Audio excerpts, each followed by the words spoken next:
Welcome, race fans, and welcome to another episode of the Push to Pass podcast. I am Derik Vance, and what a interesting, I think, week that we have had here in the NTT IndyCar series. A lot of big breaking news, which we'll get to hear momentarily here within the next hour. What a great show that we have in store for you. Joining me this evening here momentarily will be Tony Donohue. I know you've heard him on the show before. He also has his own IndyCar podcast as well. Go check that out. And then he is also the head content of Burnout Sports. So go and check that out, check him out, and check out that content as well. Also joining me along with Tony Donohue, we're going to have Asher Fair of Beyond the Flag on Fansided. He'll be joining us here to discuss not only the big news as you see scrolling it down there at the bottom of the page, but he's also going to be discussing the NTT IndyCar series as well so far. And then also, too, obviously, we have a race this weekend in Toronto, the IndyCar series back in Toronto after a couple-year hiatus. So we'll talk to him about that as well. And then also we have another Andretti Autosport driver joining us from the Indy Lights series tonight. Hunter McElray is going to be joining us. The number 27 Andretti Autosport driver is going to be joining us. And then to finish the show, as always, we're going to bring Mike in from BetIndyCar to talk about some of the lines this week at Toronto and things of that nature. But I do see the special guest co-host has joined us from live on site, I think, to say the least there. Tony, thank you for taking a little bit of time out of your busy schedule. I know you got a huge softball game coming up here, not in the not so distant future. But first and foremost, it was Toronto week. IndyCar been on hiatus the last couple of years from Toronto, and we thought it was all going to be quiet on the Western Front. And how wrong were we? Yeah, we're going into this weekend, and the hype should be that Toronto is back on the schedule and that this is a street race that has huge implications because a lot of the drivers that are competing for the championship, including Alex Palou, don't have experience at Toronto. They've never been there, right? They haven't been there since 2019. But as you know, the headlines were stolen Tuesday evening with the tug-of-war battle between Arrow McLaren SP and Chip Ganassi Racing for the services of the defending champion of the series, Alex Palou. So it's certainly something that we've never seen in IndyCar. I'm all about some drama, some excitement. I think it really gets everybody's gears churning, for lack of a better term. And we'll see what happens. I mean, I am a little bit surprised that Palou is in the cockpit this week. If you're going to cite, and I like Alex Palou first and foremost, I have a lot of respect for him. He's been great to me. We have a good relationship. But if you're going to cite that it's personal reasons on why you don't want to race next year for Chip Ganassi Racing, well, how tough are those personal reasons that, you know what, you'll go ahead and race with them the remainder of the season, sitting fourth in the championship standings, but you don't want to race for them next year. So, there's that domino. The next domino is, okay, if Palou does go to McLaren next year, is it actually in an IndyCar? I don't think he's going to go to Formula E. I think that's Felix Rosenquist's seat, but is there a chance he does get a super license, which he's not too far away from acquiring, to go to Formula One? Is this something that they say, okay, well, Daniel Ricciardo's not doing what we need him to do. He's unhappy. We're going to move him and take Alex Palou to Formula One. I mean, this guy's never even tested a Formula One car. So, Derik, there's a lot of questions that need to be answered. I think lawyers are going to answer some of those questions for us, but will be interesting to see because that 10 car is still in the championship hunt despite the fact that it hasn't had a win this season. And you go to Toronto, a race that guys like VK and Alex Palou don't have experience on. So that should be the storyline going in, but it's not. And it's interesting to see what will happen this weekend, knowing that there's a lot of drivers inside of the top 10 of the standings that don't have Toronto experience and that have not been to that track. And then, oh, by the way, it's a street course. Every time you go back to a street course that has long winters like Detroit and Toronto do, things change. There's different bumps. There's different creases to the track. So there's a lot going into this weekend. But obviously the number one headline right here, Derik, is what's going to happen with Alex Palou and his services moving forward. Yeah, you're absolutely right. And one group that has to be extremely happy as to what has taken place here in the last 72 hours has to be the Andretti drivers, because that was going to be the storyline, I thought, going into Toronto, the mayhem or lack thereof that they had in Mid Ohio, but. Yeah. But yeah, it's the storyline. Obviously, is going to be Alex Palou. I can't imagine what the media bullpen is going to look like tomorrow. I think it's going to be Alex Palou and everybody else. But there's a lot of, again, legalities as you talked about. Obviously, Chip has made it perfectly clear that he's going to extend that 2023 option. And on the flip side of that, kudos to Zach Brown, because you talk about the money that he is dumping in to the IndyCar series, not only building the new facility, but the new contract to Pato Award, Alexander Rossi, and I guess Alex Palou as well.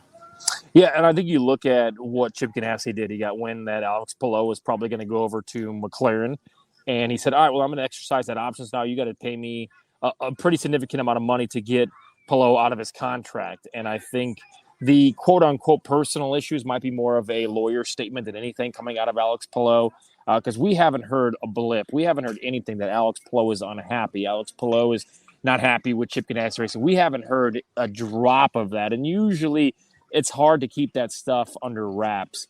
And then, okay, so then what does Chip Ganassi do? Does he go after Arenas VK, who I think is the next best driver, who I reported a month ago was more than likely going to end up at Chip Ganassi Racing? And everybody keeps saying, oh, well, these guys are playing chess, these guys are playing checkers. Well, if you're Chip Ganassi, you say, okay, if Palou wants to go over there to McLaren, you got to pay us a check. And then, hey, we're going to go get Arenas VK, which one gets us a championship caliber driver ready to take the next step in a championship caliber car. And on top of that, it keeps him out of the Team Penske car in 2024, which will be vacated by Will Power. More than likely, his last year of the contract for Team Penske is next year, and more than likely, Will Power will end up retiring, or at least retiring from full-time competition with Team Penske. So then, if you're looking around in 24, your Team Penske, you're going, all right, who can I get into that car? Because right now, it's like Renus VK, and then Colin Eilert and Christian Lundgaard are right there. But outside of that, there's just not a lot of guys ready that can perform. And Eilert and Lundgaard, I don't think, are ready to prove that they can win races quite yet either.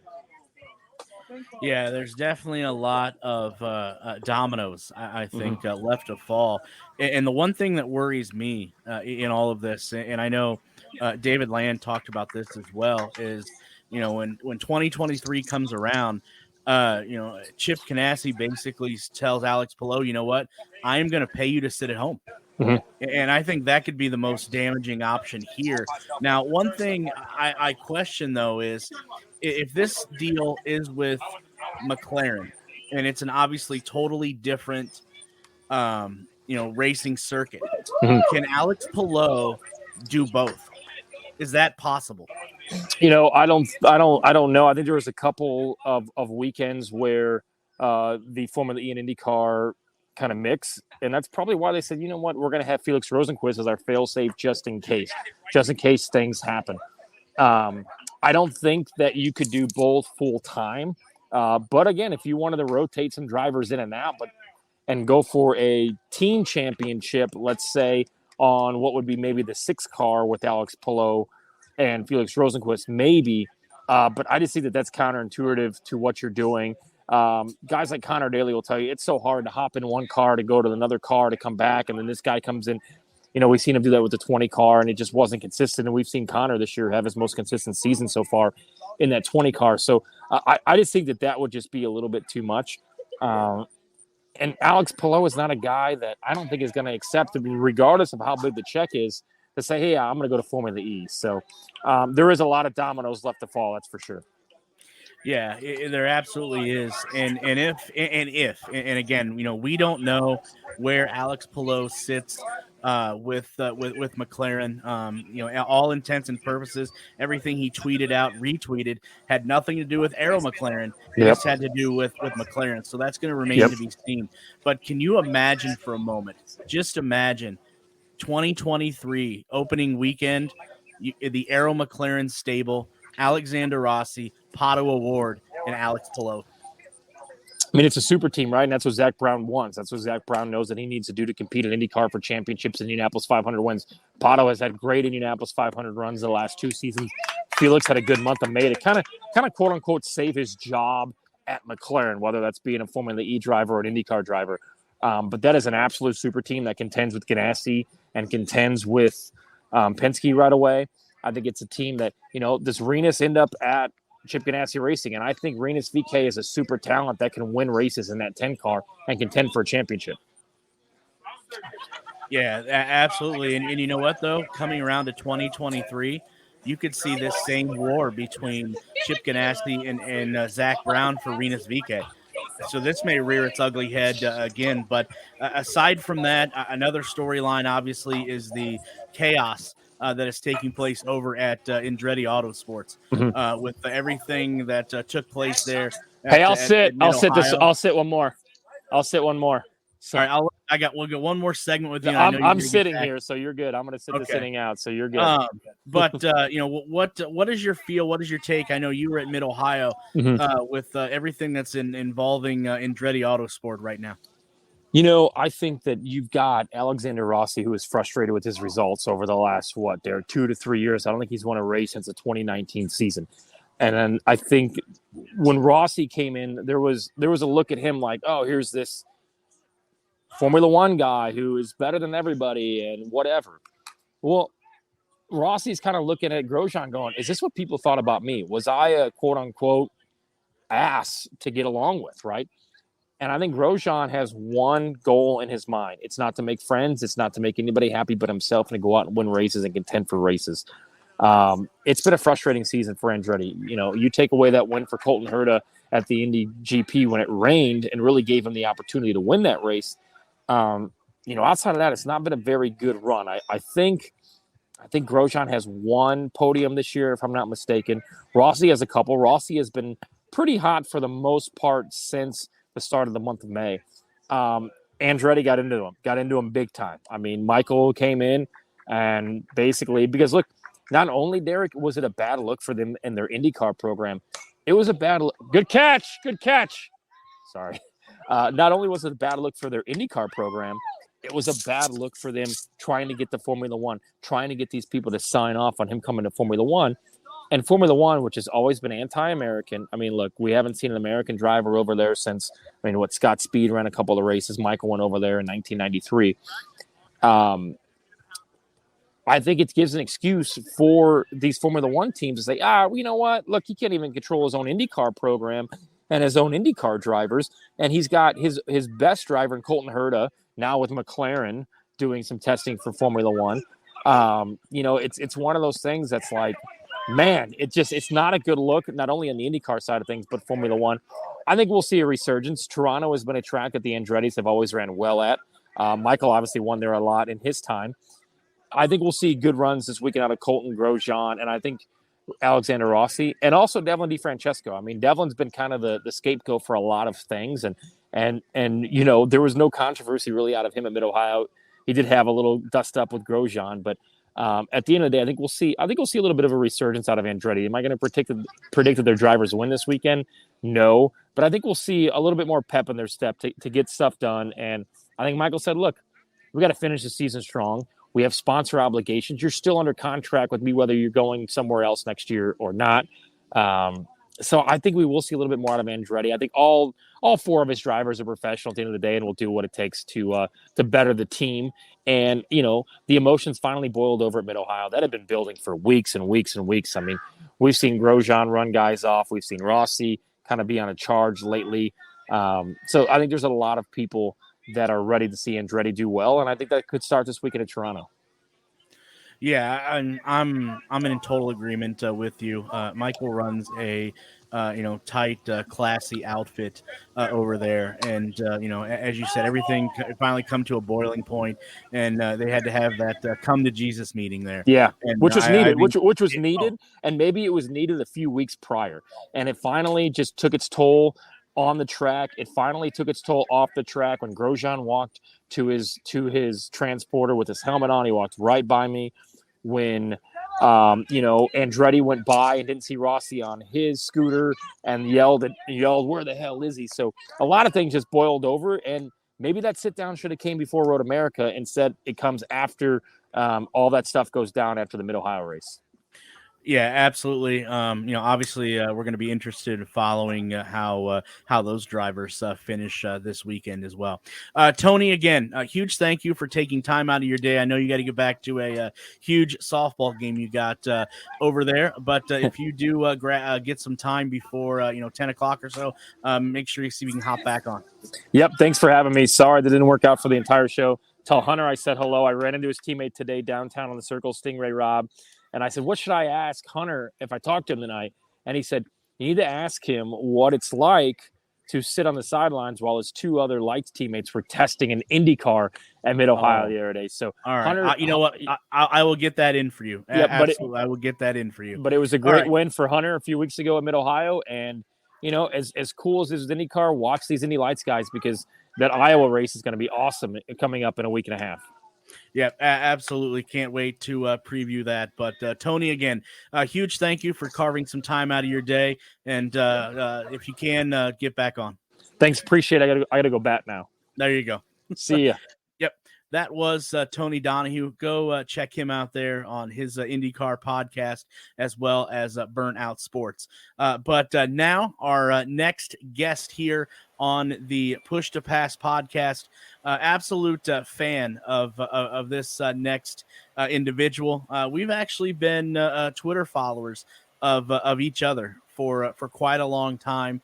But Asher Fair of Beyond the Flag on Fanside is here joining us now. Asher, first and foremost, let me say it's a huge thank you for carving a little bit of time out of your busy day, obviously busy schedule to come on here.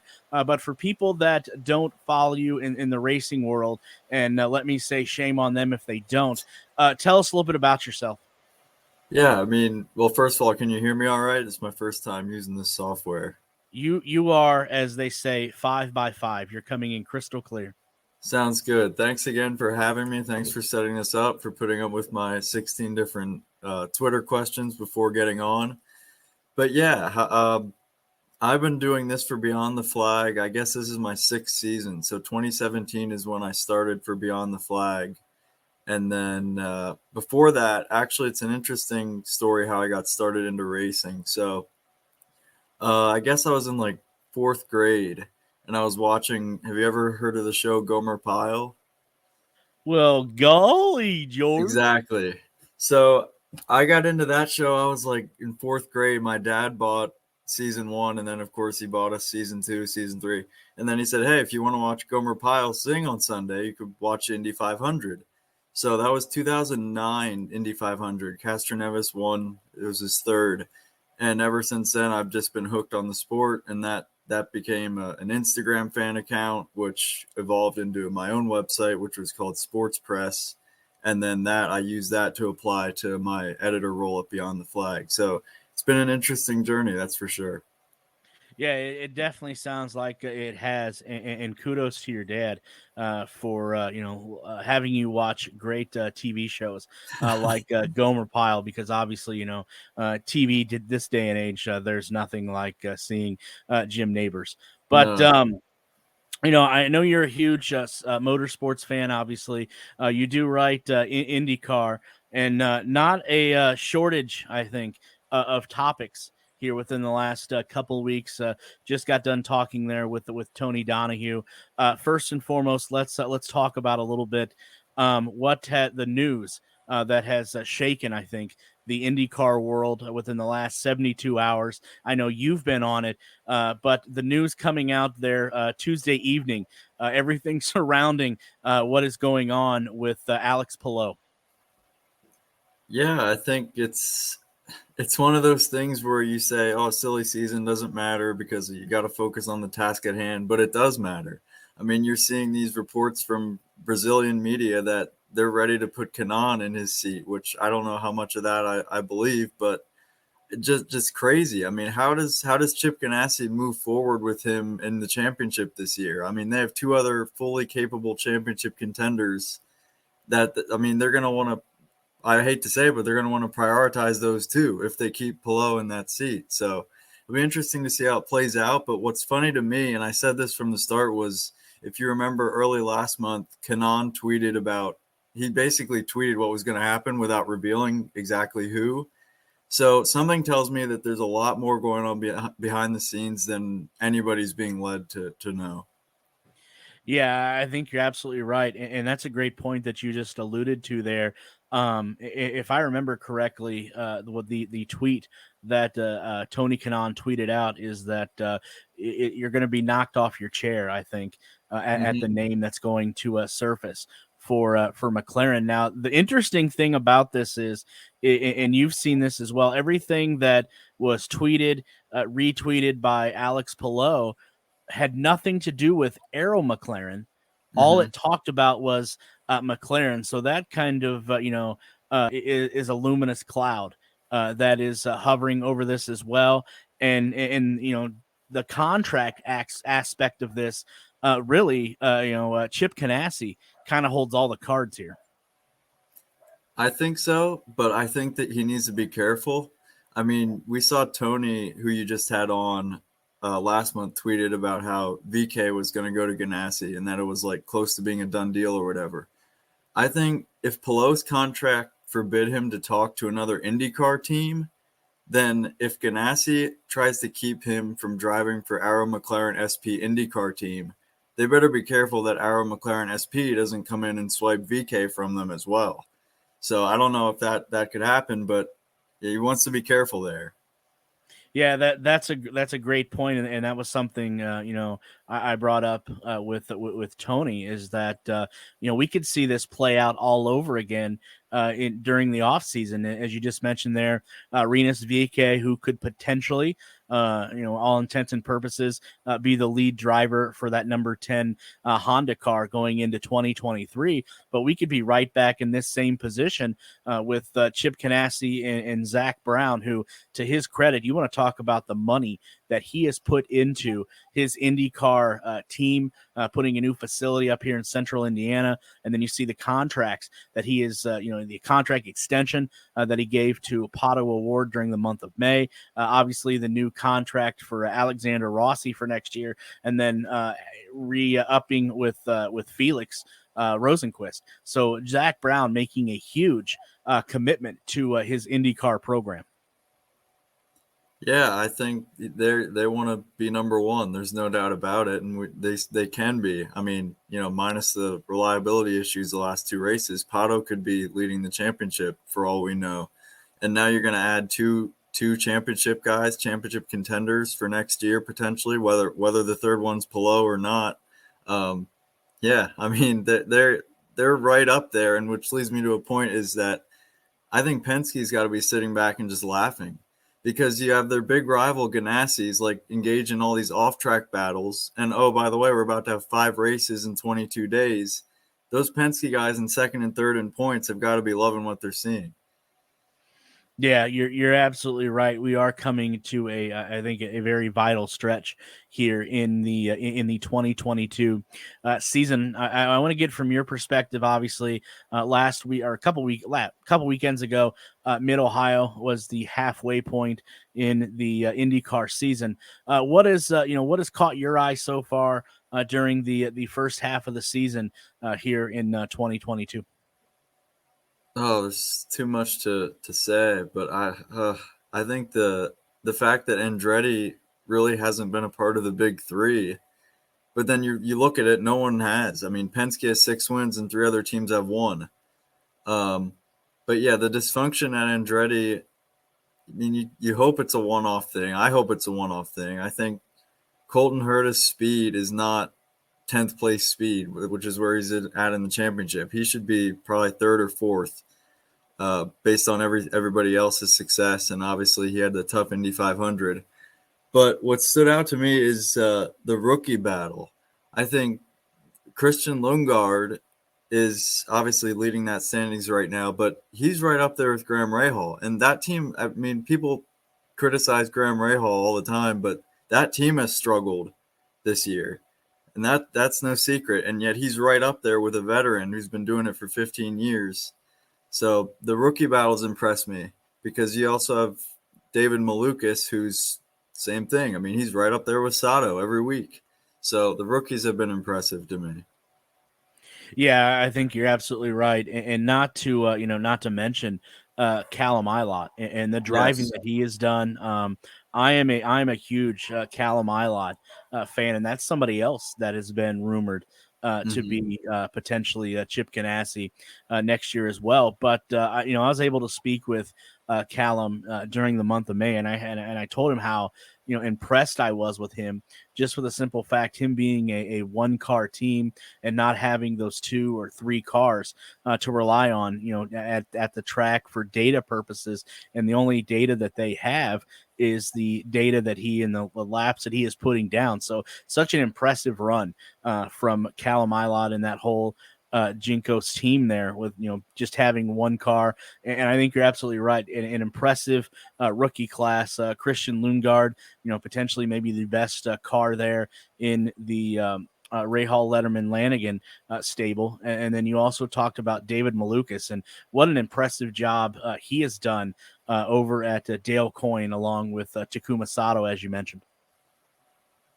Yeah, you basically said it. They've been impressive, and I know Christian told me a few weeks ago that he hopes to get on the podium at Iowa for the first time because that's the weekend he turns 21. So I reminded him, he could do it twice with the doubleheader. Yeah, absolutely. And then you talk about the turmoil that I think we finally got to see boil over, unfortunately, with Andretti Autosport there on Mid Ohio weekend. It's just been something from my understanding that has just accumulated over time, and with outside of Colton Herta winning in a rain-soaked road course at the IMS during the month of May, Andretti has struggled just as much as those other teams that aren't named Penske. Yeah, it's really been the Penske show this year. I mean, the last 2 years after Roger bought the series, they were kind of, they weren't quite the best team. And you kind of wondered, does this have anything to do with their kind of drop in performance? But this year's been, this has been their best season in quite some time. 6 wins in 9 races. I mean, that's like F1 level dominance almost, aside from the fact that you have 3 different drivers who could win on every weekend. Yeah, you're absolutely right. And you think back, Asher, to last year, 2021. Penske struggled for the majority of the year. They did find their way to 3 wins in 2021. Curious, I wish I was a fly on the wall during the offseason there with the Penske teams, because you go from 3 wins 1 year ago and you double that to 6. Not to mention, what Joseph Newgarden has done by himself, winning the cool $1 million. So a little bit of a resurgence, I would say, we have seen in Team Penske here in 2022, and specifically Joseph Newgarden, who opened up the season like a house of fire. And it seems like to me, looking at the remaining tracks we have this weekend in Toronto, I think that's gonna be a huge question mark, because obviously IndyCar hasn't been there the last few years, and you only have a handful of drivers that actually have experience in the course up in Toronto, but the remaining courses, Iowa, Nashville, the likes like that, definitely play in Joseph Newgarden's hands. Yeah, Penske, you mentioned they doubled their win total. They've done it in half a season too, and Newgarden's been responsible for half of that. I think when they announced that $1 million challenge, I don't really know if anybody thought there would actually be a winner, right? You have so many different drivers who can win any given week. How is one driver going to win on every single kind of venue in a single season? And he does it before the halfway mark. So I think he's the guy. I think, I think he's probably the championship favorite at this point. The issue with him early on was consistency. He had like 2 or 3 wins and everything else was 14th or worse or something crazy like that. But they seem to be getting things together on the consistency front. And yeah, the tracks, Iowa, it's like you used to be able to just pencil him in as the winner almost. Nashville is obviously, I guess they consider it his home track. And I'm looking at these tracks. He's going to be tough to beat, that's for sure. Yeah, you're absolutely right. And, starting this weekend, obviously in Toronto, we'll talk on that a little bit with the few minutes we have remaining. If you're just joining us, Asher Fair from Beyond the Flag has taking a little bit of time out of his busy schedule to join us this weekend north of the border for the first time in the last couple of years with the Honda Indy at Toronto. I think this is going to be quite an interesting race because just like as I mentioned, outside of Scott Dixon, Will Power, and some of the veterans of the IndyCar series, there are going to be a lot of first timers that are going to be taking their first laps tomorrow on the street course there in Toronto. Alex Palou, Pato Award and all the great rookie class. What do you expect not only tomorrow, but leading up to qualifying and the race on Sunday? I expect what I expect every week. You're going to have a championship contender who's like 20th or something in practice, and then, it qualifies bad. And I mean, there's so much parity in this series, and that's going to continue. I think a driver to watch is Simon Pagenaud. He obviously won the most recent trip here 3 years ago, and he's one of 12 drivers who have ever raced here before. And Meyer Shank Racing seems to be getting more speed with their street course car. I think he and Castroneves swept the second row at Belle Isle, I believe. They were up there in qualifying. But yeah, beyond that, it's just going to be another unpredictable weekend. We'll see what happens in practice. We'll see who's quick out of the truck, and we'll see who's not. Yeah, you're absolutely right, and I think you hit on a couple things there. Some of the race favorites that I see. One that you just talked about there, Simon Pagenaud. Obviously, also going with Joseph Newgarden. How can you bet against him the way he's been rolling out week after week? Scott Dixon, who it may be all or nothing for him at this stage if he wants to win another NTT IndyCar Series championship, and then the lone Andretti driver that has had a little bit of success in this season, Colton Herta. Those are my favorites. Am I off there, Asher, in thinking of those? No, those you're right. I mean, Herta. Herta should. I mean, he's basically the favorite to have the most speed, I think, at any street circuit. It's just a matter of if they can put a whole race together. I mean, we've seen, he should have won Nashville last year. He should have won Long Beach this year. I mean, then when they do, he dominates, like last year, St. Petersburg. So I think Herta, obviously Newgarden, and yeah, it's hard to believe Dixon hasn't won in 14 months. Yeah, it absolutely is. And who would have thought, going into this season, Asher, if I would have told you, do you want to bet that Marcus Ericsson has a better season for Chip Ganassi Racing than Scott Dixon does? I'm sure you'd have taken that bet 10 times out of 10. I think last year when Marcus won more races than Dixon, you kind of started to believe like, hey, this guy can be legit. I know he's the points leader. I don't know that he's had the best season. I mean, you had the Long Beach. He was on the podium until the last few laps, which is always a shame.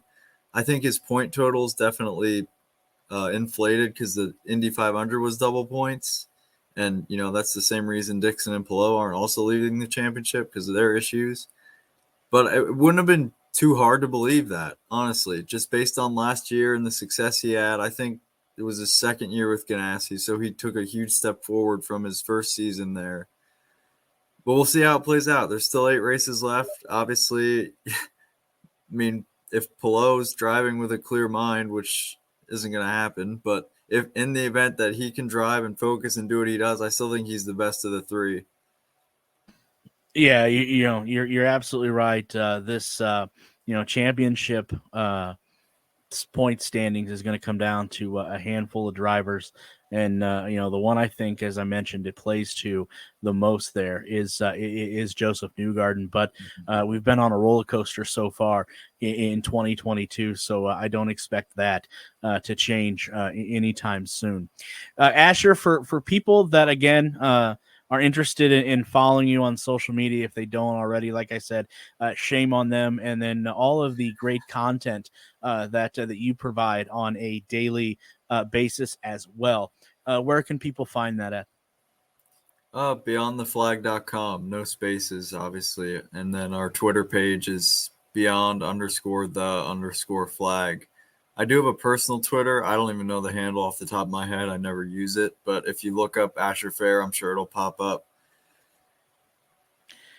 Again, Asher, huge thank you for taking a little bit of time out of your busy schedule to join us. Definitely look forward to what this final couple months has in store in the IndyCar series, and I'm sure you'll be following it just as closely as I do. Hopefully, we'll be able to do this again down the road sometime, and maybe either at IMS towards the end of the month, or maybe even Nashville. We can cross paths and actually do this in person. Thanks again for having me. Yep, and sounds good. We'll definitely have to do this again. Yep, absolutely. Asher, again, huge thank you, and we'll talk down the road. Yep, see you later. Thank you. That was Asher Fair of Beyond the Flag. Make sure you go on Twitter, check him out, and check all of his content out there on his website as well. Before we wait for while we wait for our next guest here to join us in the next few minutes, let's go to a couple drivers that are previewing the Toronto race this weekend.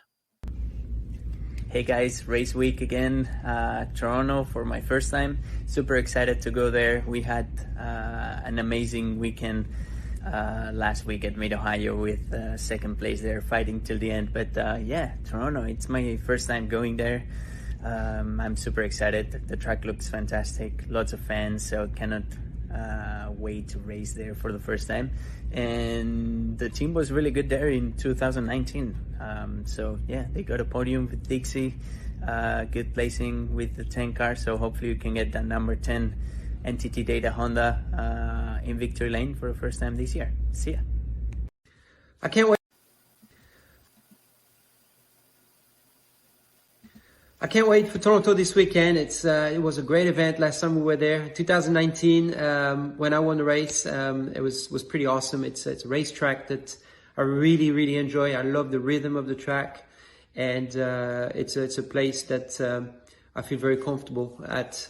We have an amazing street course package with Mershank Racing on our race car. So obviously, it's a weekend that I'm really looking forward to for all these reasons.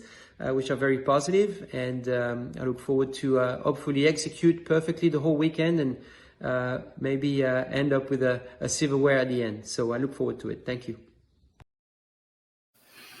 A huge thank you both to Alex Palou and to Simon Pagenaud and the NTT IndyCar team for gathering those two previews there of Toronto. But checking the comments here while we wait for our next guest to join us, I think I think Josh is absolutely right that Chip isn't going to back down or give in, and I hope that's not the outcome here. I would love to see Alex Palou behind a racing wheel in 2023, if it's with Arrow McLaren in IndyCar or McLaren in Formula One. So it's going to be interesting to see how this obviously all shakes out. But yes, I do. Like I said, I want to see Alex behind a open wheel car. I don't care what series it's in, but we definitely want to see a talented driver like Alex Palou behind a open wheel car in 2023. 3. Just to give a little bit of a preview for people that are unfamiliar with the Toronto street circuit there. I know it's been a few years since the NTT IndyCar series has made its way to Toronto, but remember, the Toronto street circuit here is a 11-turn, 1.786 mile, 85 laps, or 151 mile race on Exhibition Place Street Circuit, which offers great views of the downtown Toronto area and often leads cars attempting to squeeze past each other in such tight turns. Also, to keep in mind, there are many times where only one car can make it out of that turn unscathed. Also, to keep in mind that the long front stretch leading to Prince's Gate in turn 1 and the Lakeshore Boulevard, which I can't wait to see the view of Lakeshore Boulevard, leads straight into a hard 90-degree right turn into turn 3, where the drivers are going to find their best place for overtaking. Since the IndyCar series was in Toronto, what are some of the changes? Obviously, we all know that the aero screen has been added since IndyCar was in Toronto in 2013. So that's going to be interesting to see how the cars drive as well. Also, too, some quick facts about the race on Sunday. The push to pass parameters, there's going to be 200 seconds of total time with a max time of 20 seconds per activation. As for tire allotment, there's going to be 7 sets of the primary black tires and 4 sets of the alternative red tires. And also to keep in mind, teams must use 1 set of the primary black tires and 1 set of the primary red tires during the race there as well. As Tony alluded to and Asher alluded to earlier, the last time in the IndyCar series was in Toronto, the pole winner, the NTT P1 award winner, was Simon Pagenaud. And along with winning the pole, Simon Pagenaud also won that race there as well. Taking a look at the schedule for this weekend, Friday, July 15th, at 2:30 is scheduled practice number 1. And then Saturday at 10 a.m. is scheduled practice number 2. And then Saturday as well, you have the first round of qualifying at 2 p.m. And then the second group of the second group will qualify at 2:20 on Saturday as well. And then round 2 of qualification will be at 2:40 on Saturday.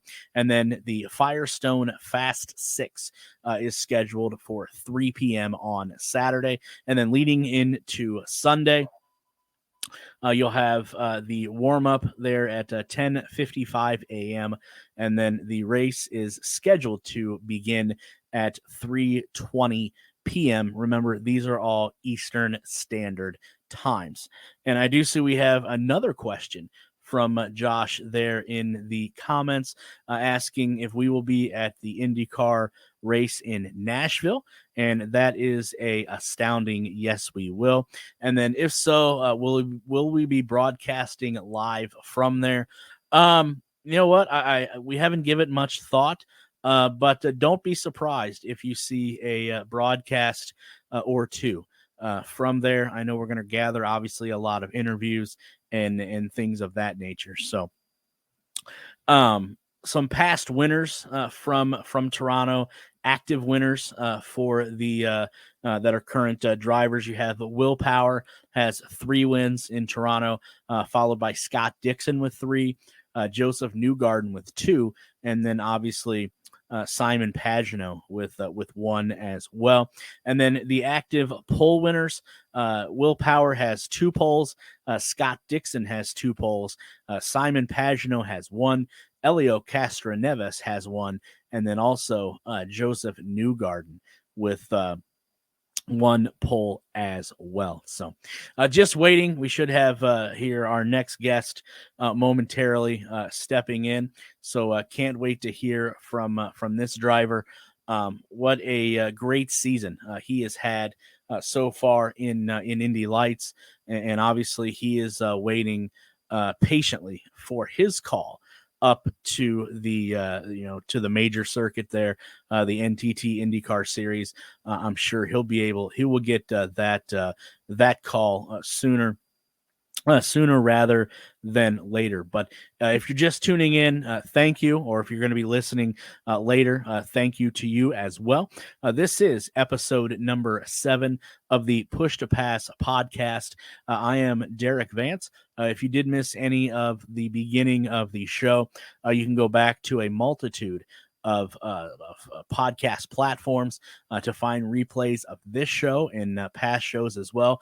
And you see scrolling down the bottom of your screen is the social media outlets where you can find the content for the Push to Pass podcast. Give that a follow, a like, a subscription, everything like that. But huge thank you. Earlier in the show, we had Tony Donohue. He was scheduled to co-host the show with me. He did have a softball game that got rescheduled, so that kind of put a monkey wrench into that. But had him on right off the bat to talk about the big news going into Toronto this weekend. And then following him, if you'd missed it, Asher Fair of Beyond the Flag was joining us here as well to give his perspective on not only the big news of the week with Alex Palou and everything that the circus that is evolving around that, but also his perspective on the current 2022 season, and then previewing what Toronto is going to look like this weekend. And again, if you ever have a question, a comment, make sure that you post it. If you're watching on Facebook, YouTube, or Twitter, make sure you post those, and we will try to read them off the best that we can.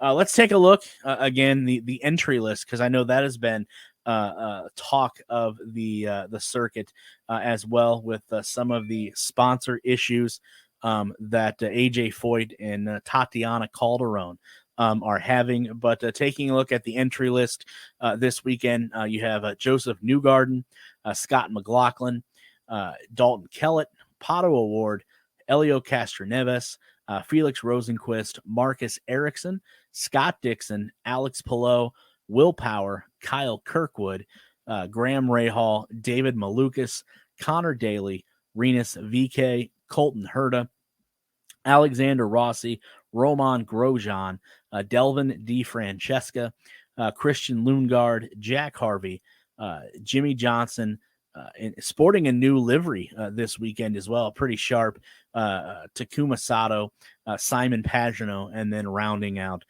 the entry list there, number 77, Callum Ilott. So that is your entry list this weekend for the Toronto race as well.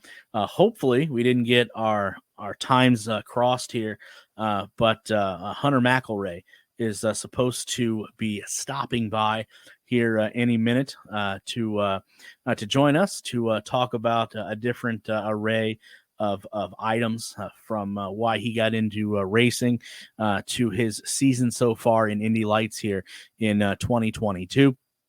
And then Indy Lights picks up next weekend in Iowa. I know Asher was talking about the double weekend that the IndyCar series has at Iowa, but the Indy Lights will be there as well. So can't wait to hopefully be able to hear from Hunter and give us a little bit of a preview of that race there as well. So just waiting, obviously, on Hunter to join us. Just looking through some some news and notes here but going into the Toronto race. So far this year, there have been 6 different winners in 9 NTT IndyCar Series races in 2022. Scott McLaughlin obviously winning at St. Petersburg in Mid-Ohio. Joseph Newgarden at Texas, Long Beach, and Road America. Pato Award winning at Barber Motorsports Park. And then you had Colton Herta, as we said, winning at the IMS road course, the first of 2 road course races this year at IMS. And then Marcus Ericsson winning the Indianapolis 500, and Will Power winning at Raceway in Belle Isle Park. They have all won in 2022. The record for the most different winners in a season is 11, and that occurred in 2020, 2021, and 2014. Also, there have been 6 different winners in the last 10 NTT IndyCar Series races. Colton Herta, Scott McLaughlin, Joseph Newgarden, Pato Award, Marcus Ericsson, and Will Power. The only repeat winners in that stretch are Newgarden, Texas this year, Long Beach this year, and Road America this year as well. And then Scott McLaughlin, winning at St. Petersburg in 2022 and Mid-Ohio in 2022 as well. Also keep in mind, there have been 9 different NTT P1 award winners in this season as well. Scott McLaughlin at St. Petersburg, Felix Rosenquist at Texas, Colton Herta at Long Beach, Renus VK at Barber Motorsports Park, Will Power at the IMS road course, the first road course race this year at IMS, Scott Dixon at the 500, and then Joseph Newgarden at Belle Isle Park, Alexander Rossi at Road America, and then Pato Award there at Mid-Ohio. The Honda IndyCar Toronto will be the 36th IndyCar Series race held on the Toronto's Exhibition Park. The race returns, as we said, after a 2-year absence due to the COVID pandemic. And as we mentioned back in 2019, Simon Pagenaud was the last one to win that race. Scott Dixon and Will Power are tied as the winningest active IndyCar Series drivers at Toronto with 3 wins apiece. Penske has won 3 of the last 4 here, with Scott Dixon in a obviously Chip Ganassi car in 2018 as the other winner here as well. Went through some of the active race winners, the active pole winners. Interesting quote coming from Will Power talking about Toronto. Quote, yeah, I do actually. Having been around so long, talking about driving on and in Toronto, I understand the tracks that I'm good at and what I'm.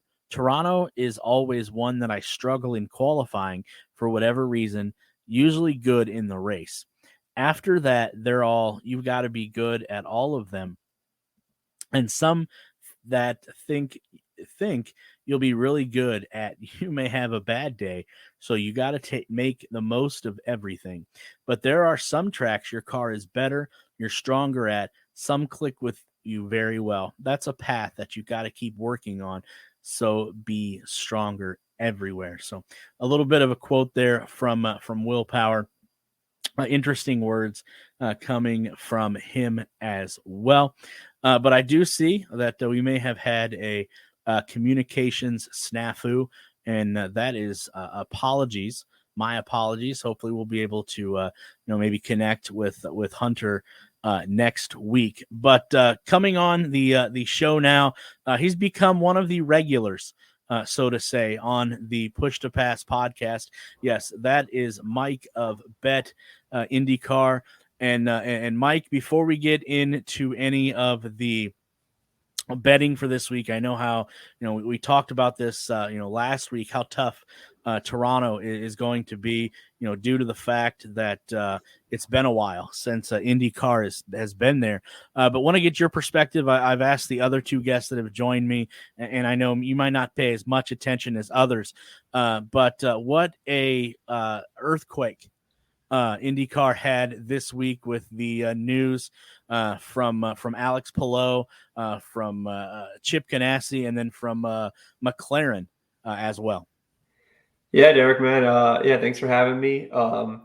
Yeah, of course I pay attention. That's part of the gambling and the handicapping is knowing what's going on. And if I'm an IndyCar fan, first and foremost, that's the reason I like to bet on it. So yeah, I've got a take on it. I think it's look, my opinion is it's great. There's no such thing as bad publicity. So that's the take that I have on it. I think it's great for IndyCar. Stirring up the pot a little bit. From my gambling side of things, there could be a couple angles to bet on here. I'd love to see like Palou roll out of the garage in practice and his car just be terrible, and Ganassi pull his engineers and whatnot. So I think that'll stir the pot a little bit, and then we could bet against him in the race because you get some good matchups against him. So something we could jump on. But yeah, I think it's interesting. I think it's good for IndyCar. I think it's good to have more competition, more drivers, have more conversations. So no such thing as bad publicity as far as I see it. And I think it's only good to growing the sport, which is the whole point of what I'm trying to do with some of this gambling stuff. Because I think that'll grow the sport as well. Actually in F1, you can bet on where drivers are going to be at. Imagine if we could do that. And then, we'd probably be able to make a ton of money between yourself and the knowledge and the inside information you get and Tony from Burnout Sports. There's there were plenty of people out there reporting some of this stuff, and in F1 you can wager on it. So that'd be cool in the future. But yeah, I think it's interesting, and I think it's good publicity, good for the sport. Yeah, I know in the past, and specifically a lot this year, Connor Daly has been quite outspoken, to have a little bit of action and kind of some, on track rivalries here. And I think that's, that's what this is turning to. And it is going to be interesting as the cars roll out, for that first practice tomorrow. What kind of mood is Alex Palou going to be in? We all thought going into Toronto, the storyline would be, how well Andretti bounces back from Mid-Ohio. But I think, this has to be, if Andretti was looking for a silver lining in what happened to them at Mid-Ohio, this news that come down with Alex Palou this week had to be it, because they were a little brushed to the wayside, I think, with when this come down there on Tuesday night. But with all that being said, I know you've had a lot of time to research Toronto. I know the IndyCar series has been on a hiatus there for the last couple years. So there's going to be maybe the majority of the field, I think, to say the least, that has no experience whatsoever when it comes to Toronto. And it seems like a lot of people are hedging on the experienced drivers, placing their bets there, because there are a lot of drivers that are going to be taking that course for the first time tomorrow. The Pato Awards, the Alex Palous, the Jimmy Johnsons, the Callum Ilots, all the rookies. But what has your research, told you since we were able to talk last? Yeah, look, you nailed it. The only handicapping angle that we have from this place is the vets. So if you want to look to bet some of these vets out of the gate, for me, I don't know if I'm going to play into that, because a lot of the vets, your Paginos of the world and some of these guys, they're not as good as cars as they used to be. Maybe I'll lean towards like a Dixon or a Power. I got my eyes on those guys. I'm more looking at it from a handicap perspective. I'm looking at the guys that have done well in street courses this year. McLaughlin's obviously won in St. Pete, Power won in Detroit. Herta is usually very strong on street courses. So looking at the odds that were released late yesterday, early today, Newgarden's your favorite. Looking at Caesar Sports, I got it up right here. He's the 3-1, 3.5 to 1 favorite at DraftKings. I believe he's 4.5 to 1. So I always tell people shop around for the best number. Palou is second at 4.5 to 1. Then Award 6 to 1, Herta 6 to 1, Rossi 8 to 1, Power 9 to 1, Dixon 10 to 1. So I told you, like we said last time, this race Man, it's tough to handicap, and I'm really not going to be making a ton of bets like I would in other races pre-qualifying and pre-practice. I did make one bet. I put some money down on Herta at 7-1.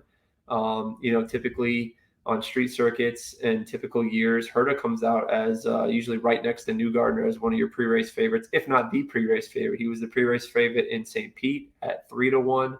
And he was the pre-race favorite in a couple of the other races, especially some of these street courses. So I think he's got some good street track history. I think he's going to qualify well. This is a tight track, not a lot of passing. I had somebody, I apologize for who it was, but somebody on Twitter talked about Power. Power's on my list as always, but Power hasn't qualified well here. So I'm a little hesitant to pull the trigger. He does fit that narrative of the veteran that's been here before. He does, he's not going to go through the field like he did last week. That's just not happening in Toronto. It's like St. Pete. There might be somebody that tries to win it on fuel mileage or yellow strategy, but Power is not going to spin on lap one and then comb through the field like he did in Ohio.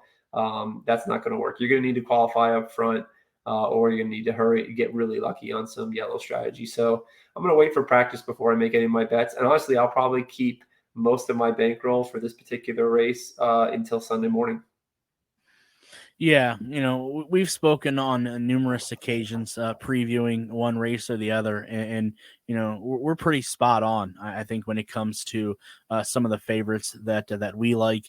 You come from it from a gambling aspect. I'm more of the fantasy type, and I highlighted 4 different favorites that I'm going to take this weekend, and you hit on every single one of them. Joseph Newgarden. Obviously the role he's been on, you can't devalue that. Scott Dixon, a veteran, knows his way around Toronto, and Colton Herta as well, the lone bright spot when it comes to Andretti Autosport here in 2022. And then the last winner that IndyCar has had in Toronto back in 2019, Simon Pagenaud. So those were my 4 favorites that I had. Who are some of the sleepers that people may want to put some money on that could hit it big for them? Not many. And Pagenaud, I consider him a sleeper. 16-1 is a pretty big number. You didn't mention Rossi. Rossi's been a fine even ever since he's announced to go to McLaren. He's actually raced well. I've had some bets on him. We had that 20-1 bet that we just missed out on with him in a pre-qualifying bet. So if you're looking for guys that are going to qual well, like I said, Pagenaud at 16-1 is interesting. Ericsson's interesting. He's done well. They're definitely going to put some muscle behind that car. Maybe all of it now. Instead of having it on Palou, it'll be towards Ericsson's car, all the attention, so he can look to grab a championship. And he's raced well in street courses. He's sitting at 12-1. So there's like that little area in like the teens as far as odds go. That's interesting. Rosenquist 25-1, and then there's a huge jump right up to Helio at 50. Graham at 50. Graham's just tumbled off. I don't know what's going on with Ray Hall. I don't think I could make bets there. If you're a Graham fan, now's the best time to if you just want to have some fun, take $5, throw it on Graham at 50-1. If you're hoping for a comeback there, but I think most of my pre-qualification, bets, Power's a maybe at 10-1. Obviously, like I said, Herta was the only bet that I made, and it was just a small like quarter unit bet at 7-1. And then I'm going to wait and see. There's so many unknowns here. We don't know how the aero screen's going to react. We don't know how they're going to set up the track. It's been a lot. I bet you the track's a little bit different. I know in St. Pete, which is a race that I attend every single year, there's always little nuances on how these guys set it up differently that add a few seconds here or there, or take off a few seconds that change the race. So, so that's I think what you're looking at. That middle of the pack, if you're going to make some pre-qualification bets, I'd keep it light. And maybe I'd pick from the Ericsson, Rossi, Pagenaud group. I don't mind the Pagenaud. You're not the first person I've heard mention him. I think Eric from Race Review does a great job with his write-ups. He was mentioning Pagenaud. And then he had some reservations about Power as well. Power might be the one guy that gets me. He's a veteran. He's having a great year. He's going to have the Penske power. So if he comes out and has a nice practice, and even if the number drops from 10 to maybe 7 or 8-1 pre-qualification, I might grab that if he's at the top of the charts. But Newgarden, Herta are the guys on my research, my handicapping that I was looking at. I'm not going to bet Newgarden at 4.5 to 1 before qualifications. It's just too low of a number. It's a situation where the number, I don't care about the driver. I'm looking at the number. The number is just, it's not going to get much worse if he hits the pole. And honestly, his chances of hitting the pole in IndyCar are not that, it's not that great. There's just so many guys that are so good and it's so close week in and week out. So you got to wait to see, especially on these tight street courses, who ends up where. There's not going to be a ton of passing. So, from a betting perspective, we'll wait to fire some bullets on Sunday. For the most part, look for some matchups. I'm a little bummed I'm not going to bet Tatiana and Simona again. They're not here. But, there are a lot of group bets. Caesar Sports released a great betting menu. Again, there's a bunch of group bets. There's a bunch of winning car number bets. So you can do a bunch of fun things there. If you like some of those veterans, you can pick them off in groups. Or you can do some betting at Caesar Sportsbook with winning car number, winning manufacturer. And you can correlate those bets with how your handicap works so you can sweep the board. Yeah, definitely a lot of different facets that you can do across the board on those betting sites for sure. You actually did rattle off a couple sleepers. I wasn't going to leave Alexander Rossi off that list. Obviously, I have him as a sleeper. And then, as you said, with all of the news around Chip Ganassi Racing, going to be curious to see Marcus Palou, how much more time, Marcus Ericsson, how much more time and effort and energy they're going to put in his car. And then a couple people I'm going to fade, actually a whole group, obviously, is all of the rookies that haven't raced here before. And then I'm just not a huge fan of how Will Power qualifies at Toronto as well. So that's why I got him in my in my fade column this week. Yeah, that's what's keeping me from betting him right now. Is the fact that he struggles in qualifying. 10 to 1, 9 to 1. That's a pretty good number pre-qualifying, but we'll wait and see what happens on the practices tomorrow, see how cars roll off.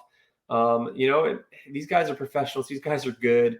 I'm sure they've gotten some simulator time on this track. I wouldn't, it's a handicapping angle for sure to look at the favorites and the guys that have been here before, but in my opinion, it's a weak one. It's not a great angle to play. I'd much rather have some track history with the aero screen in the cars. But there's part of me that thinks that these rookie drivers will do just fine. So it's something to watch very closely, and that's why I think I'm holding most of my money in my pocket right now. The great part, any gambler will tell you that. The sports books have to post numbers and everything. We don't have to bet at all. So, we've given the listeners and the viewers some great things to watch for. It will be interesting to see how rookies and then inexperienced drivers in the Toronto circuit handle things this weekend. I know we talked last week how tough it was going to be to do research into this race this weekend in Toronto, obviously not having the amount of data that we've both had for prior races this year. But was it as hard, Mike, as you thought it would be doing your research this week? Yeah, I couldn't really do much of anything.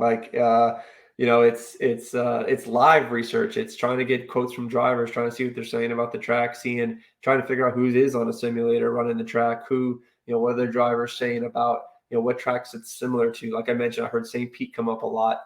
So when I think of St. Pete, I do think of Power. I do think of Newgarden. I think of Herta recently, and then maybe McLaughlin, obviously this year. So, that's the track. Those are the drivers that come to mind. So you're doing some kind of, it's like course comparison, so to speak. But honestly, the research this week is going to mainly be live. Twitter is a great source of information. You can get these guys, you can get quotes from people, you can find out what the drivers are saying, you can see what everybody else sees. And that's, you got to put all those pieces together, and then you're looking for some good betting numbers and see if you can take advantage of some things that maybe the sports books aren't aware of to somebody that's, really paying attention. So, my advice, like always, is pay attention, do your homework, and then, make sure you practice good bankroll management and then have some fun. You should be able to win some money. Yeah, absolutely. I think that's you said the most important key there is going to be bankroll management this weekend with so many questions up in the air, being on a hiatus that IndyCar has for the last couple years in Toronto. Can people expect having a Twitter Spaces this weekend? I know you and Tony enjoy absolutely doing those. Can people expect that and to get their betting advice there before Sunday? Yeah, so it's we'll announce we'll get it out there on Twitter, the exact times and what we're I've talked to Tony and the Burnout Bets guys. We'll probably plan to do something Friday after practice. Hopefully we'll get some updated lines after that. If not, we'll have the opening lines and we'll be able to kind of figure out what the lines are looking like pre-qualification. So we will have one more chance, after we see a practice, after we hear what drivers have to say. We'll do a Spaces tomorrow night, Friday, probably around 9 p.m. ish. Or so, and we'll talk about what lines we see pre-qualifications, and then we'll probably do another one on Sunday morning before the race. We'll get on there, and at that point, usually the sports books have released their matchups on Sunday morning, so we can look at matchups, we can look at top threes, top fives, and anything else. If the group betting, I assume Caesars will still have the prop bets up with the groups. We might find something in those groups that we can bet on and take advantage of and hopefully make some cash. Mike, great stuff as always. For people that don't follow you already, and again, as I say, heaven forbid that they haven't followed you yet. Shame on them. Where can they find you at on social media and all the great content that you put out leading up to the race on Sunday? Yep, pretty much everything's going to be on @Indy_bet. And then sometimes mostly you'll see me tagged in most of the @Burnout Bet stuff and @Burnout Sports stuff. But @IndyBet, it will be everything that you see from me and everything. I make a bet, I put it out there, and I'll put my card out there on Sunday morning, and I'll put a recap after that and everything I see. And there'll be some interaction back and forth with anybody on Twitter that wants to. I'm happy to answer questions, and we'll probably solicit some questions for the Spaces if anybody's got some gambling questions specific to IndyCar. I'll be happy to, the more people we can get involved with it, the more attention we'll get from the sports books, and the more bets we can have. And like I said, maybe in the future, like F1, we can bet on what drivers are going to go to what teams, and that's always some fun to mess around with that and play with those lines. So the more engagement we can get, the better it is, and it's just another way to grow the sport of IndyCar. Yeah, you're absolutely right, and we've agreed in the past that how much more exciting IndyCar has been this year when you have a little skin in the game for sure. But again, Mike, as always, great stuff. Look for his content this weekend. Pay close attention because I think, as you said, bankroll management is going to be the absolute key in a race that has been on hiatus for the last couple of years. But Mike, again, huge thank you for joining us. And we'll talk again in about a week to see how you did at Toronto, and then to preview Iowa as well. So again, we'll keep track of you this weekend, and huge thank you for stopping by as always. Thanks, man. No problem. Iowa, we're going to bet Joseph Newgarden. Put it down. There you go. Get your Iowa bets in already. But again, go check Mike out there on social media. You will definitely enjoy what you find, and pay attention to his Twitter, because everything is changing as the betting world changes, as you guys know that. But if you want to win some scratch and put a little bit of skin in the game, definitely go check him out on Twitter. So that does it for this episode of the Push to Pass podcast. I want to thank a whole host of people for stopping by. First and foremost, want to thank a special guest co-host. I know he wasn't on very long, prior engagement that got changed around, but he was able to stop by. Tony Donohue, go check him out. Burnout Sports, check out his IndyCar podcast as well.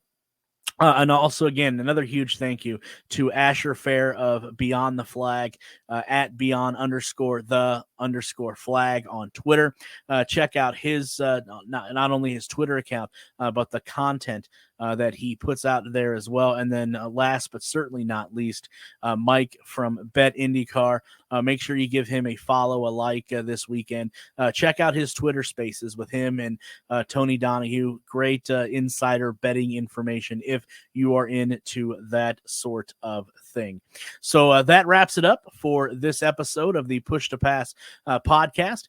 Stay tuned. Next week, we'll be recapping this weekend's race in Toronto and looking forward to the doubleheader weekend coming up at the Iowa Speedway. So for Derik Vance and everyone else that is part of the Push to Pass podcast, we thank you for tuning in, listening, and or watching, and we will see you at the next video.